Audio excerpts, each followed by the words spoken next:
not private chat. We are live. We are live. Can you We're see live. chats? We can. There we go. Cool, cool. Hello, Mr. Tom. Hello, Tina. Okay, I'm just going to make sure I tag you so that your Facebook feed sees this too, okay? Chat, we are live. I'm going to get like... Can you see? Hello, Tina. That's us. Okay, wait. I'm just going to make sure I tag you so that your... I'm trying to figure... Oh, there it is. Okay. There we go. Tag. Hello, hello. Oh, look, we have people joining us already, Tom. So you should talk while I do this, okay? Oh, okay. Hi. Because I'm going to make sure that we're sharing here. Hi. So it's an honor and a privilege to be hosting the Oh My God show with Tina. My guest today is a wonderful human who is the star of a play by the name of Oh My God. There we go. We got it. I'll take over. Great, because I butchered that. You're adorable. It's all right. It's all good. I will take good care of you. Hello, everyone. Worst thing you can do to just tell me to talk. And go. Hello, everyone. TinaO here from TinaO Life, but on my personal feed, I am here with my new friend, Mr. Tom Lancaster. Hello, Mr. Tom. Today is Words Wednesday. Many of you tune in on Wednesdays because we talk about writing. And lots of you have been following along with the Oh My God saga. And anytime that you're involved in a TinaO thing, it usually does unfold in a very dramatic, beautiful way. Sometimes there's lots of tears, sometimes there's lots of laughter, but there's always lots of something. And so I'm really, really, really happy to be here tonight with my newest friend, Tom. And Tom was on set with Oh My God. And I wanted us to have a conversation, Tom, because you and I share, I feel like we share a common language, and I barely know you, but I feel like you and I just really get things in a similar way. And you barely knew me when you showed up on set. So maybe I'll just toss to you first and just ask you, what was that like for you? And what did you learn about me, maybe? What was it like? Actually, what was it like? Because you knew very little about it. Well, let's just go back in time to the first time that we met, because we met through sharing an office, right? And and we met in passing, because I was the first time we crossed paths. I think I was in a session with a client or something, and you were doing your thing, and then just as you were leaving, you kind of stuck your head in the door and you were like, "Hey, I'm Tina," and I was like, "Hey, I'm Tom," and it's weird how when you just know when you meet certain people, and it's like, okay, this is a person. There's something is gonna happen with this person, whatever it is, and there are other people where you're like, I want something to happen with this person, and I'm gonna force it, and even though I know that it's not. And you, like, I felt the okay, this is a person when I saw you, when we met for that first time. And then we moved office from one office to another, and that was, it's kind of a weird thing, because it was like an expansion for all of us, because it was our space, right, rather than subletting from someone else. And that's when you and I started to have conversations. And I started to really just understand how aligned we are in terms of the way we view the world, and the way that that we speak, the language that we use, all of that kind of thing. And so in a way, I feel like I've known you forever. And in a way, I hardly know you at all. And it was definitely interesting being a part of that shoot, for many reasons personally. I mean, for one, I worked in film for 10 years, and so my my life was organizing film sets of 100 people sometimes, and managing that whole team. So it was kind of, it was like a weird, like, throwback to the past. Right. Even, even though it wasn't, there weren't 100 people involved and multiple locations and 10-week, 6-month shoot, whatever, but it was still a film shoot. Yeah. And so, yeah, so it was like a kind of nostalgic, like a blast from the past kind of thing. And then it was, it was like in the deep end of your world. Right. It was in the deep end of my world. Yeah. It's a great way to describe it. From the high board into the deep end. Yep. And, you've obviously been working with the whole gang for, James and everyone for God knows how long, years, forever, since the dawn of time, as far as I'm concerned. And then I just kind of like parachute in, and that play is big, right, in so many ways, and the performance was big, and the emotion was big, and there were tears, and there was laughter, and there was all of the stuff, and the cameras would cut, and then sometimes you were still in it, and the it was so raw, and yeah, I don't know, it was kind of magic, to be a part of, because I didn't really understand what was going on, and I totally understood what was going on. I think that's one of the things that I love about you, and that I knew when we met. And there was a moment, like there was a day that we both went to London Drugs or something, and it was like the first time I said more than my litany of my list of stuff I'm doing to you in passing, but I actually asked you. I remember I did what I do, which is I put my arm, I put my arm in yours, and kind of took over and went, "Hey, who are you? Tell me about you," and you didn't skip a beat. And in the work that you do in the world, in conscious leadership and the adventure of it, and like, I think that's what I love about you is that we can throw you in the deep end, and it's not the deep end for you. It's actually just life. And I know for me personally, like, you're the kind of people I like to play with, because I find in a lot of places in my life, to most people, I'm in the deep end. And then I feel like, well, maybe, like, gosh, am I the only one in the deep end here? And I know that that's not true. Like, I know that that's not true. That certainly in the work that you do as a coach, and in the work that I do as an artist, and as a coach of, with Powerhouse, I'm in what they call an artist of impact coach. So it's like I work with leaders to remind them that they're artists. And it's in that space that our humanity is shared, and we remember, oh, we're all in the deep end, and it's not deep at all. It's just who we are. And a sense of magic, I'm going to say, shows up.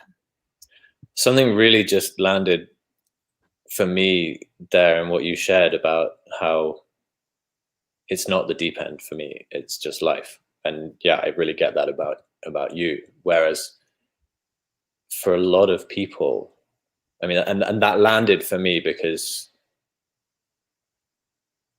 that is how I've lived my life, is dealing with chaos, is going from one situation to another, one from my mum's house to my dad's house, from school to, from one country to another country, from one party to another party, from one hobby to another hobby, to one career to another career. Just like my whole life is just like blah, blah, blah, blah, blah, blah, blah. And the saying that's in my head right now, I don't know if you've heard it, wherever you go, there you are. But I've just heard it in my head with a bit of a twist of like, wherever you go, there I am. Because it's like, I've been everywhere. Like it feels like I've been everywhere and I've done everything, which is not true. But, right. But yeah, so that, and I had this image of me as a lifeguard, like helping people to swim when they find themselves in the deep end, because that's what it is. Like when you're starting a business or when you're creating something that doesn't exist, like I talk about navigating the liminal space between here and there. Like you want to be over here and you're over here, and you've created a whole bunch of rules about what needs to be in place in order to get here. Well, let's play in this space and swim around in the deep end and see what shortcuts we can find. I want to say like how the deep end becomes the shallow end again. Yeah. Right? Yeah. It's funny you should mention we're on this conversation at deep end, because one of my my life nemesis or my life opportunity, if you will, is swimming. That I have never been a good swimmer, and yet I love the ocean. And when I got back into, I'm just going to plug my computer in just in case. There we go. There's your puppy. This the vice president has interrupted. The furry vice president. I love it. Hilarious. She hasn't. So here, look, this is Lexi, who I'm looking after for a friend in Squamish. This is the first time she's played with a toy in the week that I've been here. Isn't that perfect? Right? That's perfect. I love it. I think she's telling me that her new food is not as substantial as her old food and she needs to be given more. Yeah. She's going to tell you about it. That's adorable. One of the things I'm actually curious where you want to go with this, because as a business coach and a life coach, to me, they're actually all the same conversation. That's where I like to go. Like artist, business, life, whatever. It's actually all the same conversation.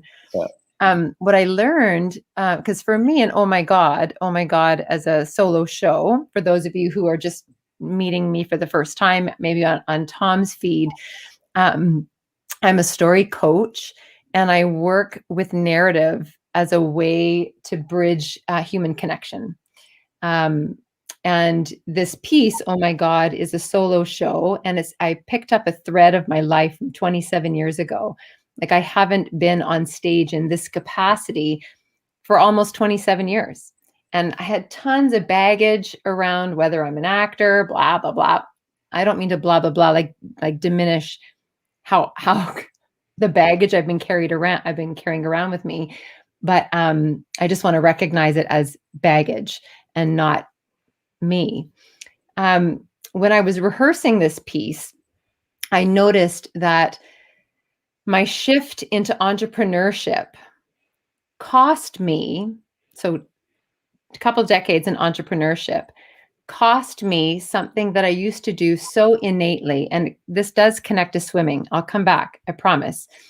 That I noticed that what I learned how to do as an entrepreneur is move, quick, fast, shift, adapt, notice, lift, go, do, long list, right?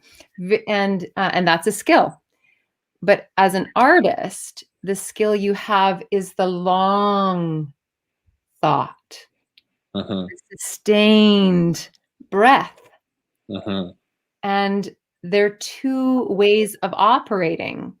And as a swimmer, back to swimming, I've never been able to swim I've never been able to land in a swim. Like I've never been able to actually breathe in a swim. I've been a runner most of my life, and so I can run and find my breath, and it just like I forget I'm running, but I've never been able to do that as a swimmer.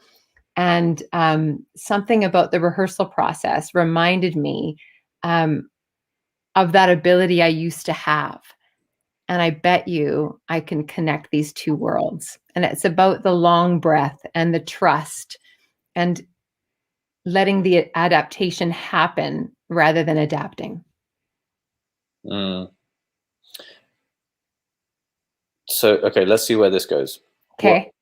What came to me? So you're talking about a paradox, right? Mm-hmm. Between fast paced, go with the flow, change on a dime, that world of entrepreneurship, and slower, more sustained, focused. Mm-hmm. And what came to mind was this thing, the heart. Mm. And heart, I don't know if you're familiar with heart rate variability. Not at all. So HRV is like one of the big trends in the health biohacking, that whole world, because what it is a measure of the difference between the heartbeats. So each heartbeat is slightly different to the one before in terms of how long it is. Okay. And the higher the variability, the more rested, peaceful, grounded you are, which always confused me, because I was like, surely if it's fluctuating all over the place, that means you're more frenetic. But the reason for that is that we have the sympathetic and the parasympathetic nervous system. Yeah. Sympathetic, go, go, go, change, fight. Parasympathetic, breathe, relax. Right. And a high heart rate variability comes when these two opposing forces are in balance. But when you're in fight or flight mode, the sympathetic takes over and the heartbeat gets faster and much more regular. Oh, wow. So it's we need both. We need that. And it needs to be balanced with the artist approach, the breathing, the embodiment, the feeling rather than the doing, the being rather than the doing. Right. I love that. Like so much of entrepreneurship and so much of entrepreneurship coaching is about the doing. It's about the getting up at 5 a.m. It's about the complete the to-do list by 10. It's about do this, 7 steps to $1 million, blah, blah, blah, blah, blah, blah, blah. But where you and I like to play is in the being. What is the feeling of having achieved that thing? And that is when we go into that, when we go into feeling, experiencing somatic, sensory work, then I can't remember the words you used, but you said allow the transformation to happen. Yeah. Right? You allow that, you kind of literally get out of the way. Like that's a kind of buzzword, is get out of your own way. Yeah. And we get in our way by doing so much. Yeah. Or thinking. I can say that. Like, thinking is doing, though. Thinking right. is. That's true. Yeah. Yeah. Andy Puddicombe, who's the founder of Headspace, says, isn't it funny how we try and think our way out of an overactive mind? Oh yeah, there was that moment in on Saturday in the shoot in the morning. I had a hard time getting in. I had a hard time landing, And it was just a longer scene, and there were lots of details, but I actually know it wasn't about the longer scene, and it wasn't about the details. I just hadn't landed yet. And I knew I started to get just a little bit of the neuroses voice, just a little bit of the, you never can do that. Look at you. Here you go. Whatever it was. And I went over to James, who's the director of the video shoot. And I said, I need a hug. And then we had a hug. And then I grabbed his hand, because for me, my sternum is like the rawest place where I can come apart. So if you touch me here, I don't know, it's kind of like plugging me back in, like reminding me that I'm on the planet. And I knew in that moment, because I know James and I are good buddies, but we're actually pretty new friends too. We're about, a couple of years of friendship, but I've never worked with him in that kind of trust capacity that way. And I knew if I didn't fall in, if I didn't surrender, if I didn't somehow get underneath my brain, that I was screwed. I had to go there. And so I think what I'm hearing you say, that's a physical example of the shift, right? Of would that be the sympathetic or the parasympathetic? Which one is that? Which one did I get to? Parasympathetic. Well, what you got to is balance. Okay. Right. When we go deep into meditation, then we're in the parasympathetic. Right. But when we're functioning properly, then we're at that balance point. Right. Beautiful. I mean, not that meditation isn't functioning. Meditation is extremely important and healing and restorative. But what I mean by functioning is present, grounded, able to do the doing without getting swept up in the whirlwind. Yeah. So I've got you, and I talk about me a lot. So I'm going to talk about you. I'm curious about you're launching. Can I say that? Is that true? Like you're launching a new name out there in your work, but it has a perspective to it. Would you share a little bit about that altitude, if that's the right, if I'm describing it right, that perspective? Because I think that's where you and I are aligned. We might use different words, but I'd love to hear more about that.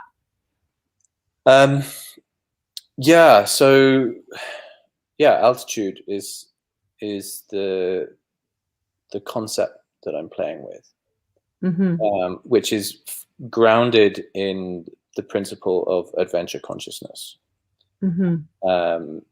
which I've developed with Curtis, who you know as well. We were business partners we still are business partners, moving in slightly separate directions now, but we've developed this philosophy that we call adventure consciousness. And adventure consciousness states that when we go on an adventure, which could be into the wild, up a mountain, whatever, but it could also be into relationship, into business, into the unknown. When we find ourselves on adventure, pushed just the right amount beyond our comfort zone, we have a spiritual experience. When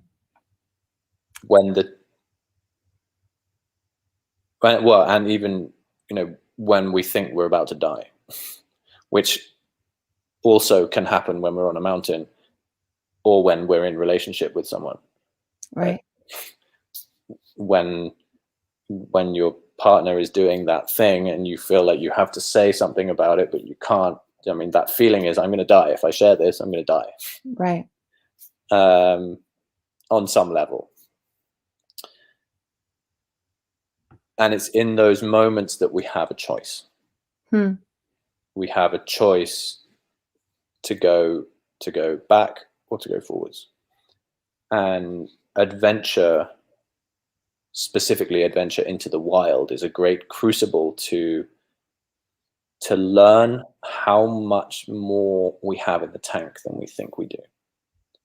How much deeper the well of resources is that we have to draw on than we give ourselves credit for.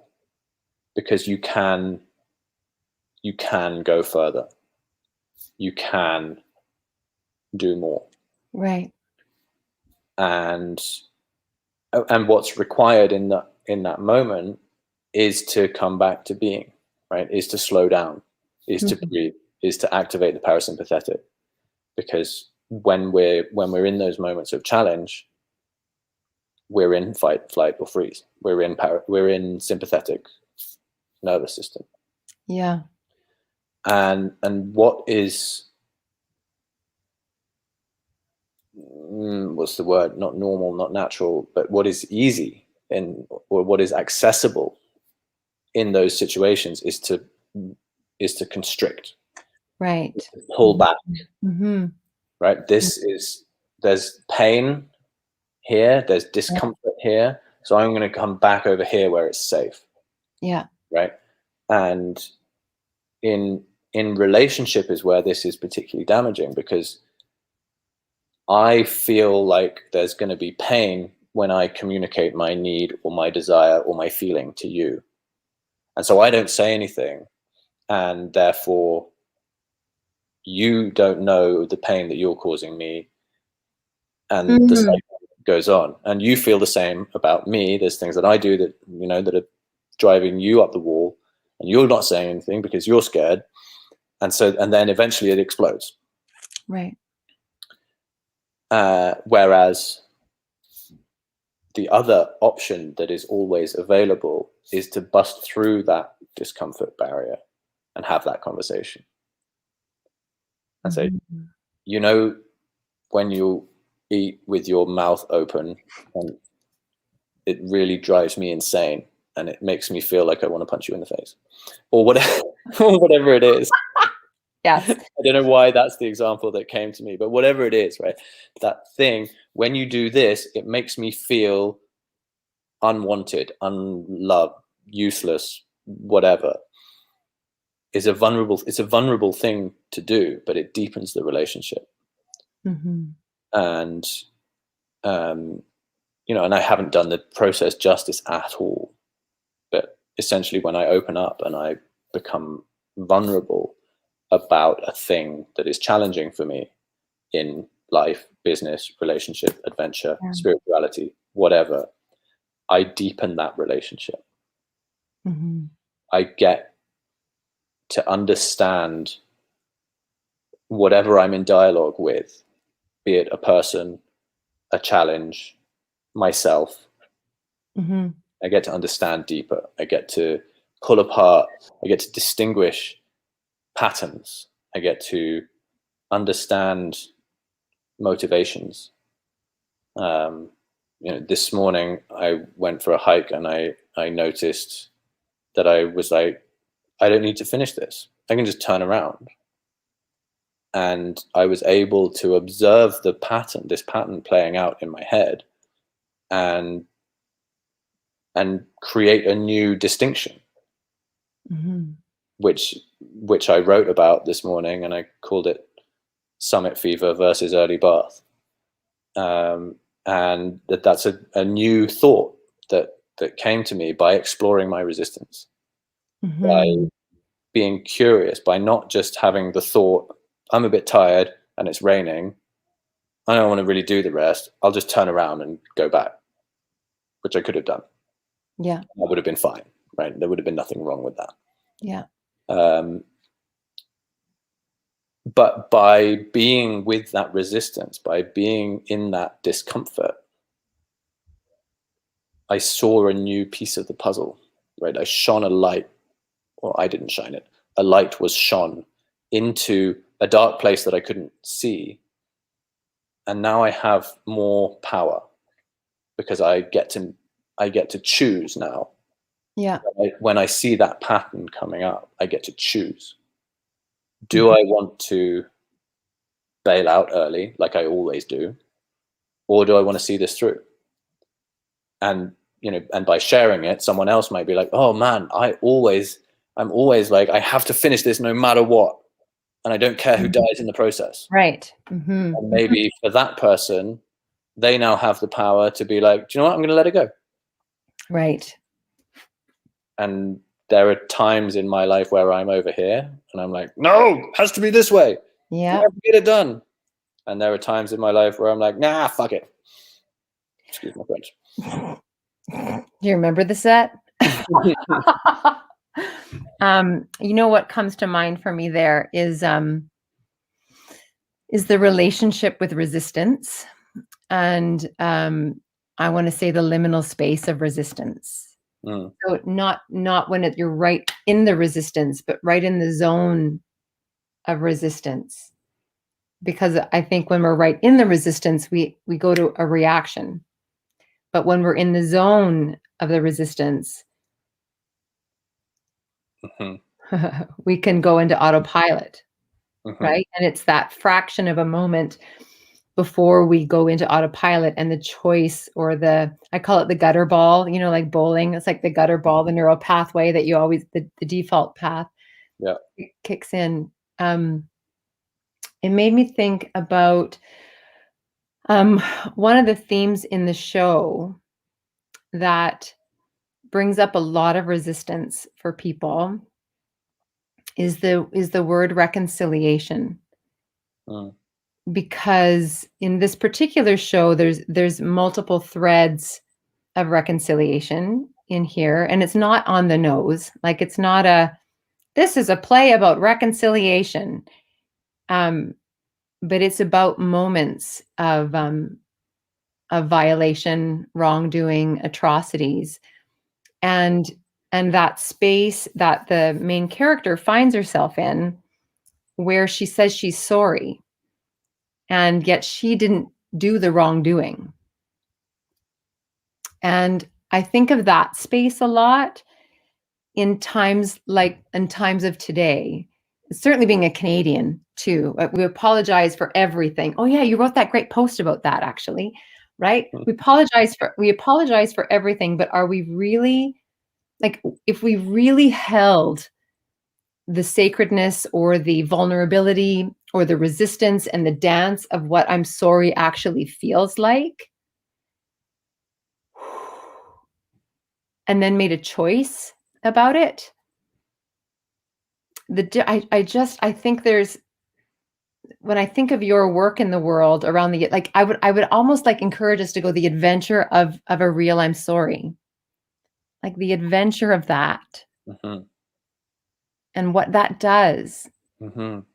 And yeah, I mean, I did write about it. This whole apologizing for everything is something that has triggered me forever. Right. Because it's weird. It's just as endemic in the UK as it is here. And what gets me about that is, you touched on something there just at the end, but when people go around apologizing for everything, like look up, see a person, oh sorry, right, it's like you're apologizing for existing. Yeah. It's like, I'm sorry that I'm breathing your air, is the message that's communicated, like whatever the intention behind it is. Someone commented on my post something about it being an apology for not wanting to talk. Or, because I had said in my post, like, what if instead of sorry, you just said hi?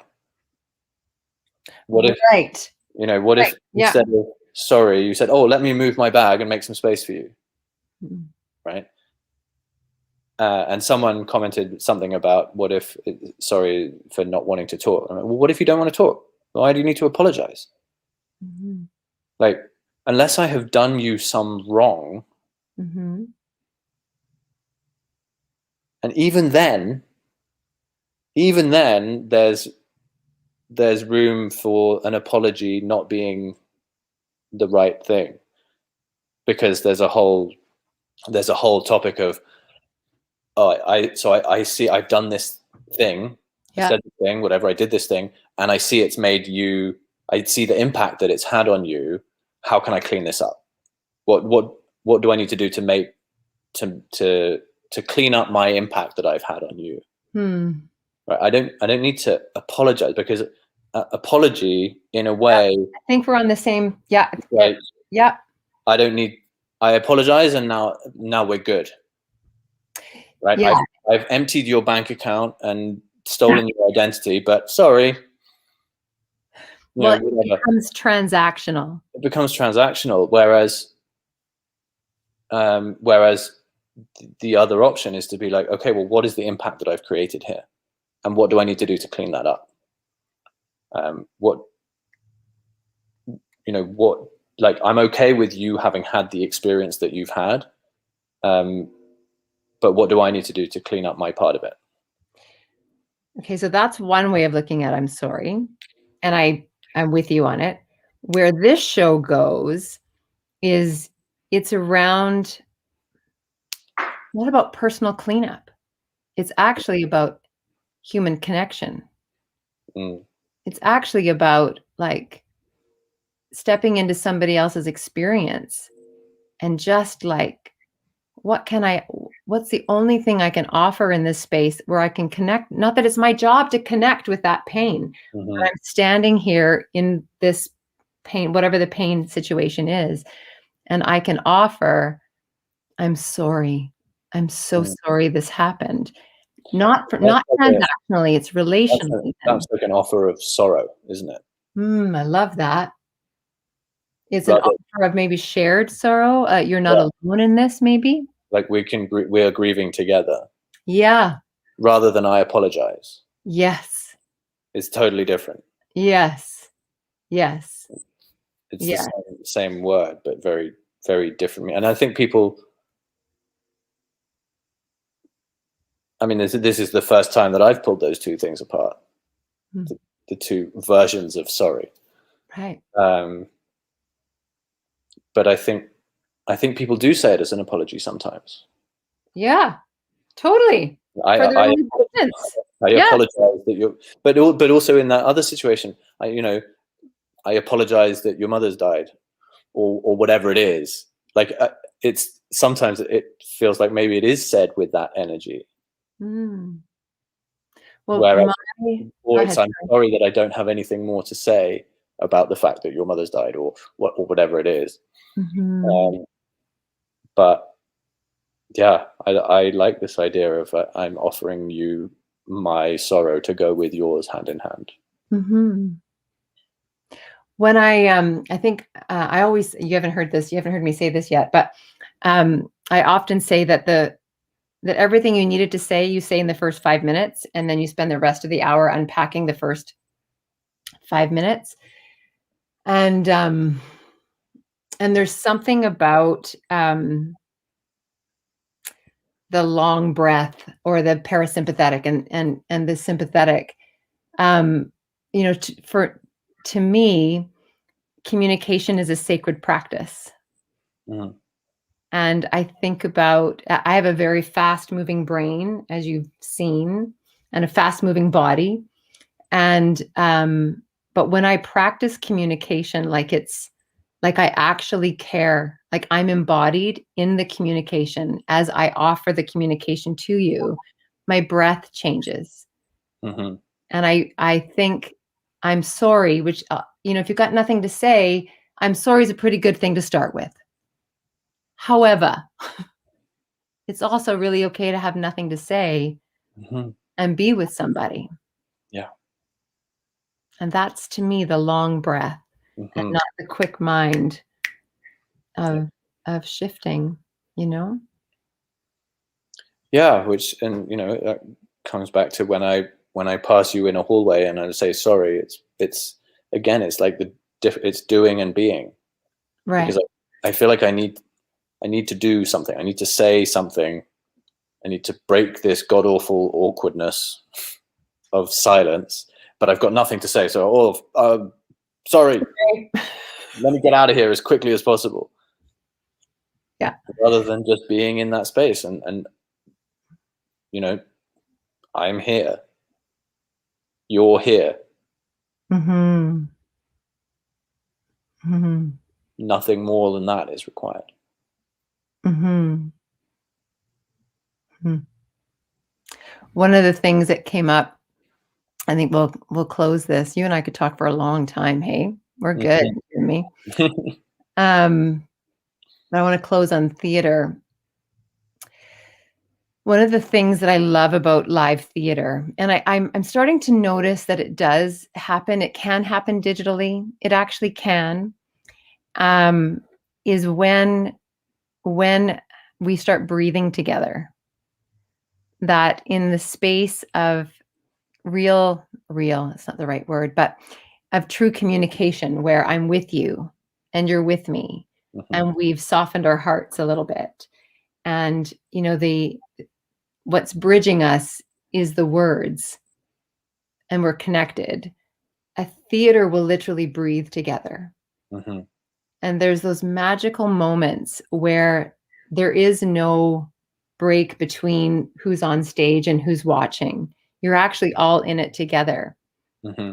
And that's one of the things that I love so much about theater and art. And I think that's another version of the liminal space. Yeah, and just as you shared that, I wonder whether that's part of the thrill of like horror and scary stuff, or comedy, or stuff that really invokes a big reaction.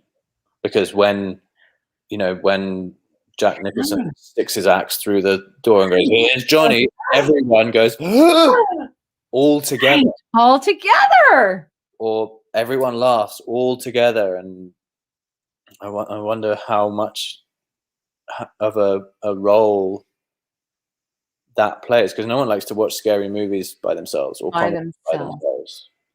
Like, comedy is not as funny when you're by yourself. When have you ever watched something? God, you're totally right. You're totally right. You know, you're just sitting there by yourself, lolling, right, laughing out loud. You don't do it. But when there's one other person in the room sharing that experience, right, then you do. Then you can lose your shit completely. Yeah, that's true.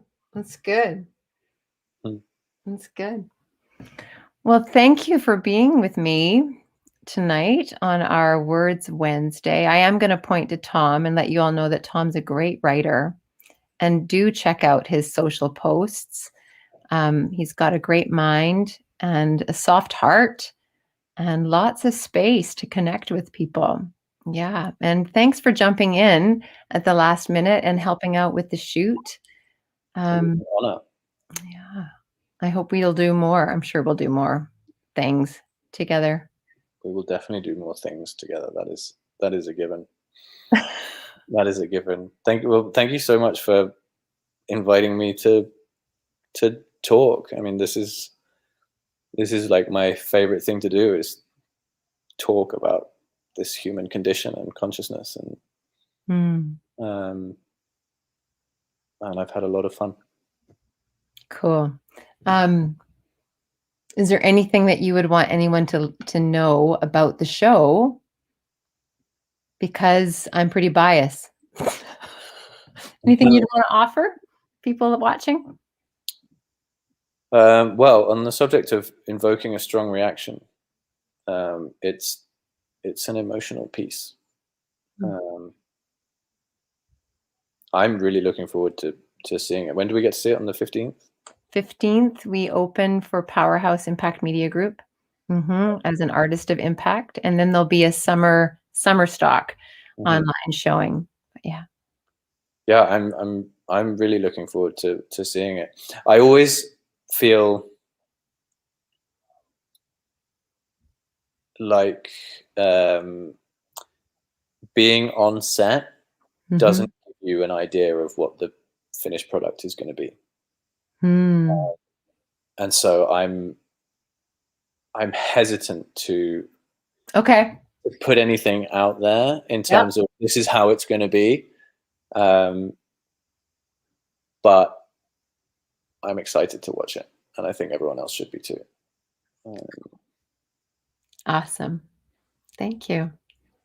All right, gang. Thanks for tuning in to Tom and I.